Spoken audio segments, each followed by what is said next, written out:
Pinag-aaralan na ng pamahalaan kung ibababa ang crisis alert level sa Israel at Iran matapos ang tigil putukan. Nananatili namang mababa ang bilang ng mga Pilipinong gustong umuwi sa bansa. Nasa frontline ng balitang yan, si Rainiel Pawi.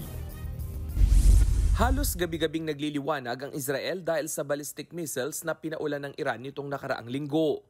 Ganon din ang sitwasyon sa Iran na ginagantihan ng Israel. Matapos magkasundo sa ceasefire, umarangkada agad ang psychological debriefing para sa ilan nating kababayan sa Israel. Nakipagtulungan ang mga opisyal ng Embahada ng Pilipinas sa Department of Health. May peculiarity rin ito kasi available din most likely mga kababayan natin sa gabi, Israeli time. Kasi yun lang yung time na tapos na sila magtrabaho. But the embassy, I personally believe na importante ito para sa mental well-being ng mga kababayan.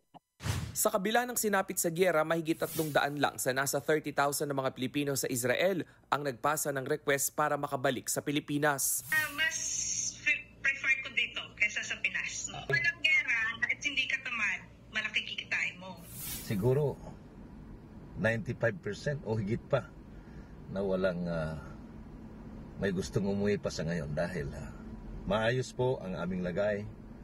Maayos po ang pakikisama ng aming mga employers at ang aming mga trabaho dito. Inirekomenda naman na ng Philippine Embassy sa Tel Aviv sa Department of Foreign Affairs na ibaba sa Alert Level 2 mula sa Alert Level 3 ang Israel.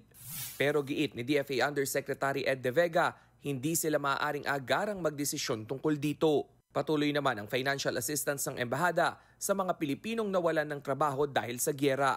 Kabilang dyan ang mahigit 70 na nasa hotel industry matapos pansamantalang magsara ang mga hotel sa Dead Sea. Nahanapan naman na ng bahay ang 125 sa 140 Pilipinong nawalan ng tirahan dahil sa missile attack. Nagbabalita mula sa frontline, Rainiel Pawid, News 5. Mga kapatid, Jess De Los Santos po. Iba na ang may alam at may pakialam sa panahon ngayon. Para sa tuloy-tuloy na balitaan sa Frontline kahit weekend, mag-follow at mag-subscribe sa social media pages ng News 5.